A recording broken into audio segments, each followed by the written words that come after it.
এয়া আমাৰ অৰুণাচল প্ৰদেশৰ দিৰাঙৰ চাংকি ভেলীত আছোঁ। আজি ৰাতিটো ইয়াতে থাকিম। এয়া ডিনাৰৰ কাৰ্যসূচী চলি আছে আৰু এইফালে পিঁয়াজ গুচাই আছে।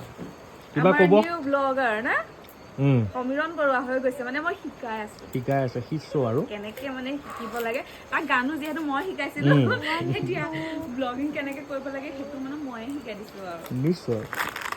এতিয়া কিবা এষাৰ কওক আপুনি। 1 2 3 4 আমাৰ গন্তি কৰিয়ে আছে। এইফালে গিলাচ গন্তি কৰি আছে।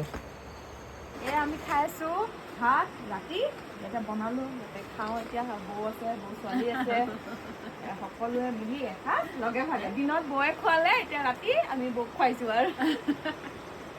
আকৌ মছলা এই মাংসটো টেষ্টি কিয় হৈছে কৈ দিয়া আকৌ। আমাৰ গোসাঁই মছলা ঢালিছিলে তাত, সেইকাৰণে বহুত টেষ্টি হৈছে মানে হাঁহৰ মাংস। ঠাণ্ডা বতৰ, হাঁহৰ মাংস এফালে কোমোৰা। কালি যে যোৱা হ'ব, ক'ত যোৱা হ'ব?